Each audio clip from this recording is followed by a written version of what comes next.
Hello, and welcome to the latest discussion in our International Education and School series. How UWCSEA's K-12 AI approach prepares students for the future.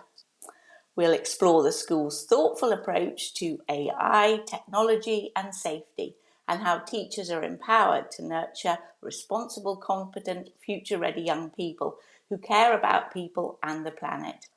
We're joined today by Angela Newby and Tim Lovatt, both heads of digital learning at East and Dover campuses of UWCSEA in Singapore, as they take us inside their innovative digital literacy curriculum. So, lovely to see you both. And I think we're going to start with you, Tim. As well as being head of digital learning for K-12 at UWCSEA Dover campus, you are an international keynote speaker, workshop leader, podcaster and author with 18 years experience transforming classrooms and organisations across Europe and Asia. So highly qualified for this discussion today. UWCSEA's mission, I understand, is to educate for peace and sustainable future. So, how does this digital literacy and technology integration align with that mission and your broader education philosophy? We'd love to hear more.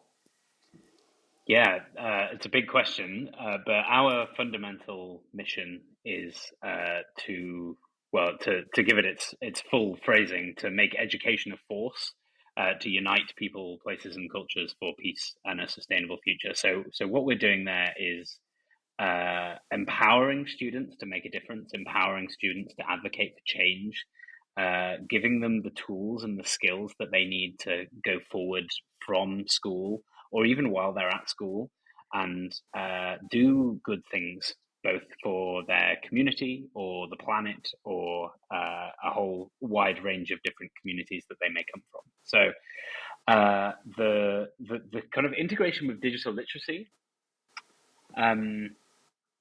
I would argue that digital literacy is deeply entwined in all of that. I think that you see more and more the power of digital media for doing that, advocating for change, for making a difference. We do a lot of kind of advocacy projects and change maker projects and things like that, and they focus on things like design thinking and systems thinking, so you can equip students with the skills to go out into the world and make change. So, for example, one of our big student initiatives over the last 10 years has been installing solar panels. It was a student initiative. It rolled out through, and they gained the fundraising. They did all of the sourcing, and they worked very closely with our facilities teams to get them installed throughout the campus and throughout both campuses actually. And as a result of that, not only did they gain all of those incredibly valuable skills to kind of go out into the world, but also the school has gained from their efforts and their expertise, and they've kind of left a legacy here as well. So that's obviously a huge scale thing. There are also really small scale things and everything in between. So I think that the digital literacy piece is about advocating for change and using digital platforms to scale their message and to network and build communities of people who can support them. And I think that networking piece is even more important now that AI has kind of come in and started applying for thousands of jobs each second for every job seeker out there. And the kind of the power of their network and building that is something that we talk about.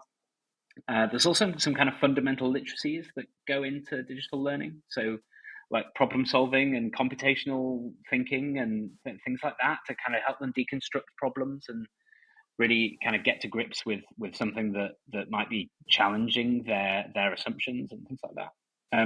Critical thinking, research skills, those sorts of things, all of these, collaboration, communication, all of these things are like, yeah, they're kind of human skills, but they're also like increasingly important digital skills. and we do those things like increasingly in a digital world, and we've got to do that.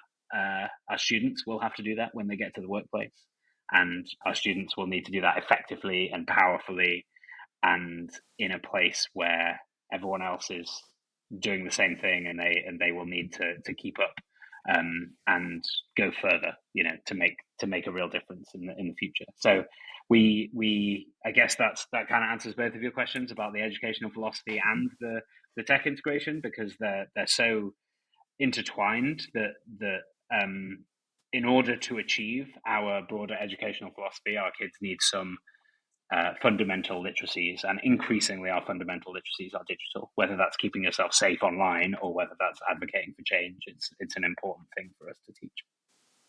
Great. Well, that's really helpful, because parents listening today, obviously, they'll be working internationally, perhaps thinking about coming to Singapore, or their employers are, and also the relocation professionals that support. And I think it's really top of the list, really. How are we going to gain digital literacy? So thank you very much for covering your aspects. So now, Angela, over to you. Angela Newby, you're Head of Digital Learning at UWCEA East. So you have over 20 years experience as a technology educator and leader in international schools across Hong Kong, Shanghai and Cairo, which sounds fascinating. And also, you're the chair of the e-safety committee, working closely with parents and staff to promote digital well-being and safety, so bring in that aspect as well. So it'd be really good to get an understanding from you on how you're incorporating artificial intelligence into your curriculum and into the daily learning. Yeah, I guess expanding on a little bit of what Tim's already said, we're actually embedding AI into our curriculum like any other digital tool or pedagogical approach. We've deliberately chosen not to treat AI like a standalone tool, because after all, it's already embedded in most of the digital tools that our students are using, regardless of whether they know it or not, and regardless of whether they're choosing to interact with it or not. So when we had the privilege of updating and redesigning our digital information literacy curriculum, as well as ensuring it was aligned to our mission, we also had one really big goal of making sure that our curriculum was future-proofed. We intentionally chose not to name specific tools or individual skills in the curriculum, but instead, our curriculum is built around conceptual understandings that can transfer across any emerging technologies, and it can be transferred across any subjects. So, for example, concepts like bias, source verification, ethical creation, these apply just as much to AI as they do to any other source that we have our students engaging with. On a practical, like daily level in the classroom, the students learning the skill of using and interacting with AI is just as important as them learning how to talk about AI and how to talk about why and how they're engaging with it and interacting with it. And the most powerful way that we can do that is by modeling it ourselves. As educators, we need to be transparent about talking about how we're using it, why we're using it, what opportunities it's bringing to our learning, but also what challenges it might be presenting us. We need to provide our students with clarity on when we do use AI and maybe when we don't use AI. So we do have some frameworks that we use across the college that guide students, that kind of help us to have conversations with our students so that we can empower them to make ethical choices and judgments about when they're using it or not. And I'll just like kind of push it a little bit further. I really liked how Tim shared his example of the solar panels, that that we had the student initiative. We also we don't want to hold our students back. We've got some really innovative students. We've got students that understood AI before most of our teachers did. We've got students that are really using their computer science skills, their knowledge of how this technology works, and innovating solutions that are already making a difference for our world. We've got one student that recently designed a product called the Smart Bin, which was an amazing product that we have now, we can have installed into canteens, where it monitors the daily wastage of food. and it can actually, the AI can detect the food that's been wasted, and how can feed back to the food catering company on the changes that they could make to the food that they're offering to have less waste. An amazing innovation, and something that we will probably see in schools and canteens and restaurants around the world at some point. So yeah, that's kind of, I hope that answers your question. Yes, brilliantly. And I mean, getting those actual examples really brings it to life. And just can you, Angela, perhaps on behalf of you both, just talk, say briefly the ages of children, because people won't Oh know yeah, that. Is it from so little ones all the way through? So Tim and I work across the whole college from K through to grade 12. So from K1 through to grade 12, and all of the conversations that we have, the skills that we develop, the understandings that we aim to develop, they are progressional right through from K1 all the way through to grade 12. Brilliant. That's really useful to know. And then just clarify for us the difference between East and Dover. Is that purely about location? The Yeah, campuses? it's a geographic. We do have we say all the time we're one college, we're two campuses. There'll be slight differences and nuances across the different campuses, but a great thing about mine and Tim's role is that we both work very closely together to ensure that our approach with digital tools, with our approach around safety and well-being, are all aligned. That's always the aim of the college, that we try to be aligned in the work that we do, while still allowing a little bit of creativity on the two campuses too. Brilliant. Thank you. That's really helpful. So here is another question for you, Tim, if that's okay. Being based in Singapore, which is at the heart of so much innovation and fast change, and a real hotspot for mobility with access to Southeast Asia, I'm sure our international parents, educators and employers who are listening will be keen to know, what do you see as the opportunities and challenges of AI in an international school environment? So a big question again for you. Yeah, and it's a constantly changing question as well, right? So the initially the education world kind of responded with the sort of panic, oh god, the kids are all going to cheat, and how will the essay will never be the same again, sort of a response. But kind of as the world has evolved, the challenges and the opportunities have become slightly clearer, but also slightly more like blurred into each other. So I think that the biggest challenge really, which is also an opportunity, is that we as a species, we need to be as human as we can be. So there's machines that can, get full marks on all of the written exams that we would set in a high school, and arguably all the written exams you would set at undergrad level as well. So if we just focus on getting great grades, then we're doing our students a disservice, because they need great grades to get onto the next level of their education, and that's an accepted reality. But also we don't want to be training them to be outperformed by a robot.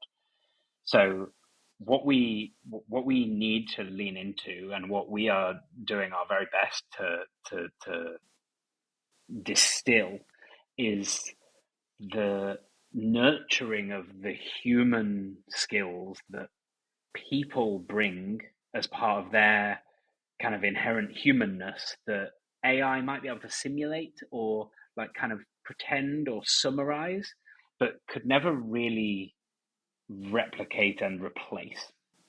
So, for example, curiosity is something that I have done a lot of research into recently, and some of the international speaking that you're talking about has been around that, because I think it's an extremely important skill that it can be at risk of being forgotten in schools, even though schools are about learning and are about exploring and are about experiencing new things and new subjects and new information.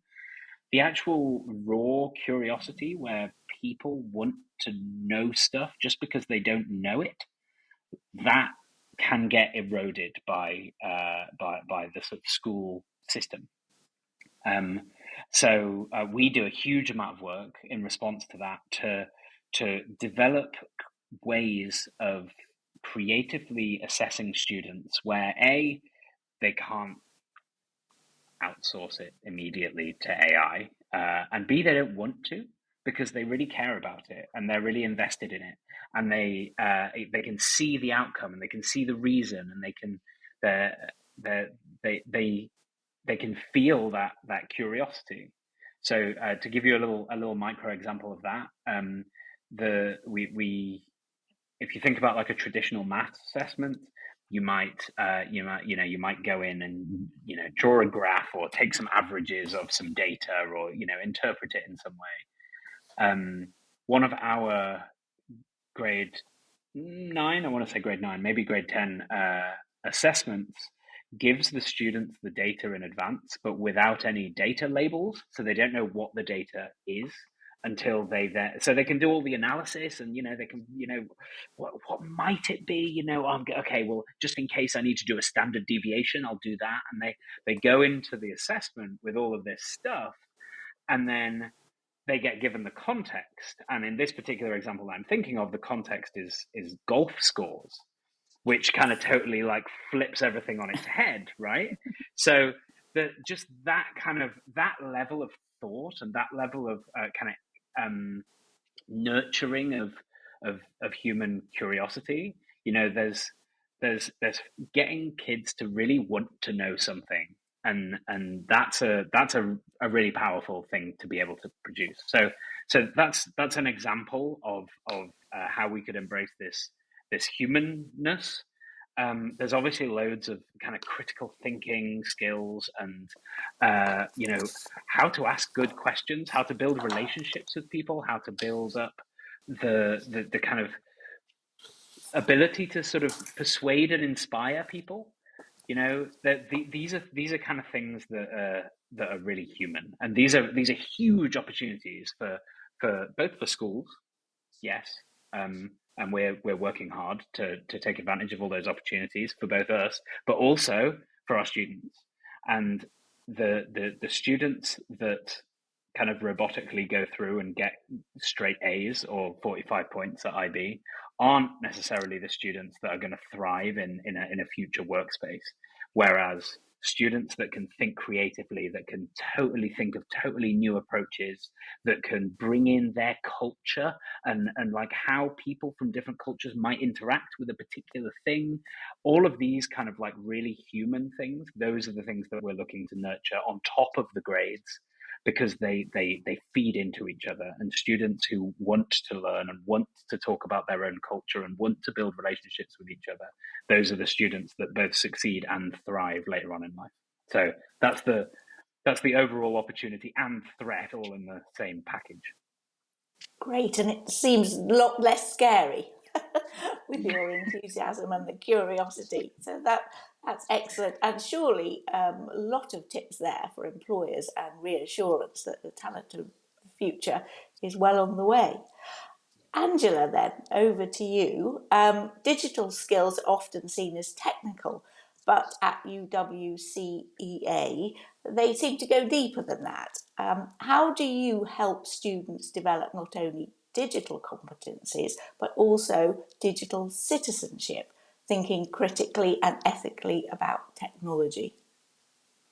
Well, the great thing is that our curriculum was actually designed with this in mind. So being a concept-based curriculum, our curriculum isn't just a set of skills. It's not a set of competencies. Yes, there are skills in there to guide our teachers, but actually it's designed with digital citizenship at the heart of it. Actually, ethical thinking, thinking critically sits right at the centre of our curriculum. 2 of the 5 strands of the curriculum are actually around digital safety and digital wellbeing. And right through our school from K1 through to grade 12, we have a wide range of digital citizenship lessons where students have opportunities to reflect on their own relationship with technology, but also on how their choices when using their digital choices might impact others, and not only themselves. We do want our students to develop a healthy balance. And when I say balance, I don't just mean balancing the amount of time that they spend on devices, but more balancing their relationships and balancing the choices that they make, striking a balance between using technology to be innovative, using technology to be creative, but also knowing when their own voices and their own human values need to shine through. We also have a strand in our curriculum. I think Tim might have already mentioned this earlier, but we do have a strand that's built completely around collaboration and advocacy, where our overall goal is that our students leave UWCSEA feeling empowered to use technology for good, to make a difference in their world. And we explicitly teach them how they can use technology to gain more perspectives, to widen their reach, to get their message across to more people. And one other really critical piece to all of this in supporting our students is the work that we do with our parent community. You'd mentioned earlier that I work, and actually Tim also is chair of the e-safety committee for Dover campus. And a big piece of what we do is looking at how we can build our community involvement, our community engagement, so that we're working together, because actually keeping our students safe and healthy online, it's a three-way partnership. The student needs to sit at the centre of it. The student needs to take accountability for the choices that they make. But also we as a school have a responsibility to guide them, to educate them. But our families also have a part to play as well in what are our parents doing to support this piece too. So we offer a lot of workshops. We also have opportunities where parents can come together, they can collaborate, they can talk about strategies together on how they support these young people in thriving in what is becoming an increasingly digital world. Great. Well, that's very reassuring. So I think you've both been attending the EduTech Asia conference held in Singapore very recently. So let's start with you, if I may, again, Angela. What were some of the key takeaways of emerging trends that resonated most with your work at UWCA? Well, actually, Tim and I have actually attended a number of conferences over the past few weeks. We've had a really busy time this last few weeks.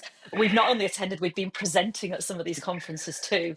And for us, this is a lot more than about the professional development for ourselves. It's actually a vital part of our mission. We feel that we've got a responsibility not just to innovate within our own college, but also to contribute to the global conversation about what education can be and should be. So these events give us the opportunity to connect with as many educators as possible, share our work, and also learn from the work of others. Most often, our attendance at these conferences affirms the work that we're doing, makes us feel really, really proud of the work that we do here at UWC-SEA. We know that we stand there amongst the top international schools in the world with the work that we do. But it also gives us an opportunity to reflect, to slow down, to be inspired by others, and to identify areas where we could grow more, something that both Tim and I do really value. I mentioned earlier we have been presenting too. Tim and I do often present at these conferences. The great thing that I love about presenting is that it kind of forces us to engage more deeply with the research. It forces us to think about how we talk about the work that we do. We can take, to be honest, that's the most powerful thing that I take away from any of these conferences, is when I have to talk about the work that we do and give reason to the work that we do. That's a really big piece of it for us. So that's kind of the biggest thing that I get from these conferences. Brilliant, thank you. Now, Tim, what about you? Were there any innovations or conversations that particularly inspired you? Yeah, I totally agree with what Angela has just said as well about it just being a generally quite an inspiring thing to do, is to just go out there and be part of the community. I think we have a really good, powerful community and network here in Southeast Asia in general, I think, and there were many innovations and conversations that I was particularly interested by, and a lot of it relates back to what I was saying about human skills. So first of all, there was several organizations, some of them university based and some of them privately owned, who are looking at actually measuring and tracking over time these kind of human competencies, right? So things like your feeling of connection and things like your leadership, right? Nobody really actually measures this because historically it's been almost impossible to measure, right? How do you measure something like curiosity that's in a kind of standardized way that sort of can realistically, legitimately give you some level of sort of moderation between individuals? That's tremendously difficult. There are technological developments that are starting and innovations and research developments that are starting to make these things a bit more feasible. And I find that fascinating. I think that the more that we can quantify some of this stuff and measure it, the more it will be valued. And by a science, and we know this very well as schools, but if you assess something, you intrinsically give it value. And historically, we've been assessing, as an educational world, we've been assessing application of broad knowledge within specific situations, and now we have this opportunity, an emerging opportunity at least, to assess what really makes us human and what really might be super valuable to the workforce and to universities.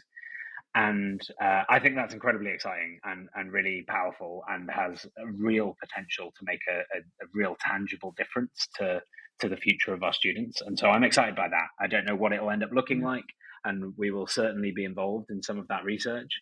But it's exciting to think that we can move beyond how well you perform in an exam in terms of the value that a person would bring to a university or a workplace. So that's the first thing. And then the other thing was it's kind of separate from the students a little bit, but I really appreciated a lot of focus from various different presenters on decision making based on the mission and values of your organization. So there's professional decision making and there's personal decision making, but also if you're guided consistently by the stated values and mission of your organization, then your organization stays true to those values and mission, and it gives you a kind of meaning and purpose as a leader and as an educator. And I think that's a really powerful message for everyone to hear. And it's something that we have tried really, really hard to embed in our culture at UWCSEA. And we are guided by our mission. And it's nice to hear the validity of that and the power of that when it comes externally as well. So I really believe in that, and I really believe in our mission and our values, and collectively our college really believes in our mission and values. But I was inspired by it being presented as a sort of, a way of doing things as well. And I enjoyed that particularly. Great. Well, thank you. And congratulations to you both on really delivering on digital literacy. And it's been wonderful to hear about it. This has been a brilliant and inspiring insight into UWCSEA, how they educate your competency and future young people, how they're going to take their place in the world. So thank you again for generously sharing the very latest digital thinking in digital education to help our parents, international parents, make school choices, as well as highlighting, which you've really eloquently both done, to employ the true value of K-12 digital education to fulfill talent and the needs of the future. So thank you very much for that. So now to our closing slides. Thank you to our guest speakers today, Angela Newby and Tim Lovatt, both heads of digital learning at East and Dover campuses of UWCSEA. together with contact details for admissions to the school and how to gain admission to either campus. I'm Fiona Murchie, Managing Editor of Relocate Global and Think Global People. Thank you for joining us today, and you'll find more education and schools resources and engaging content to support global mobility at relocateglobal.com and thinkglobalpeople.com. Goodbye.